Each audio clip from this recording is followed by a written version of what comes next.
শাবানা, হ্যাঁ, তুমি জানো এই রহমতের মাস সম্পর্কে কি বলেছে? কি বলছে?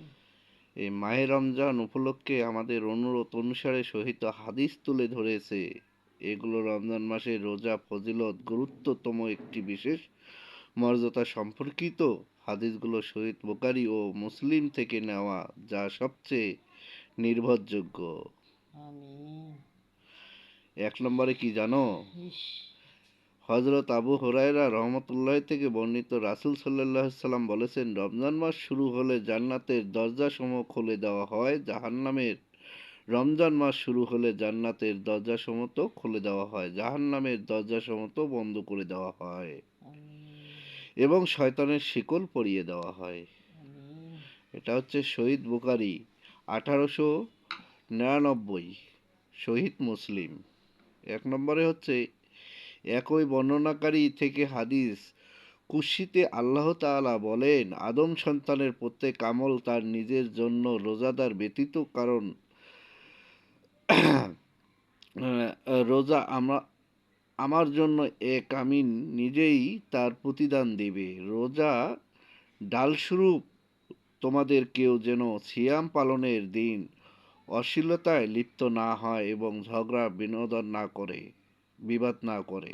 যদি কেউ তাকে গালি দেয় অথবা তার সঙ্গে ঝগড়া করে, তাহলে সে যেন বলে, আমি একজন রোজাদার। রোজাদারের জন্য রয়েছে দুটি খুশির মুহূর্ত, যখন সে ইফতার করে এবং যখন তার প্রভুর সঙ্গে সাক্ষাৎ করবে। আমিন।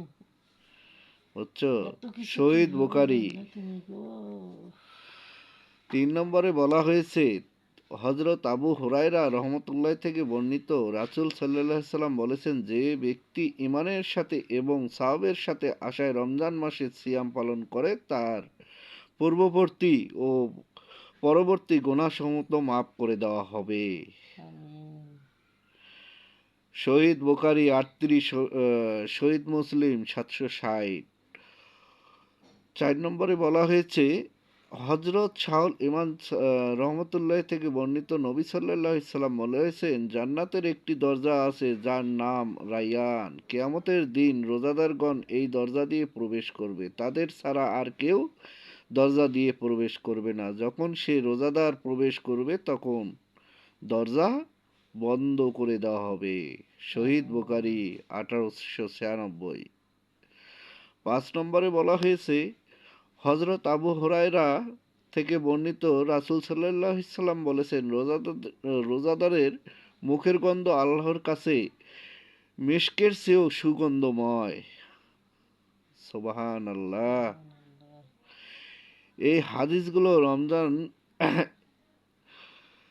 আপার ফজিলত ও রোজার বিশেষ মর্যাদা তুলে ধরে।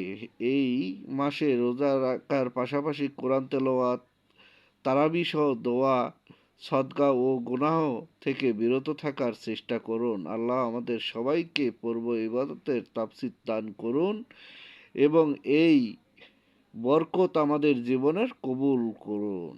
আমিন। আমিন।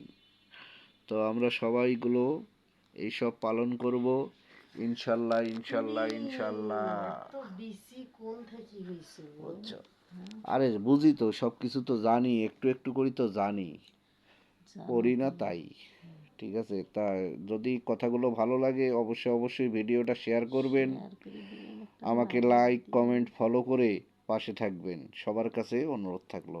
তুমি বলো। আসসালামু আলাইকুম। আসসালামু আলাইকুম। মাহে রমজান। মাহে রমজান।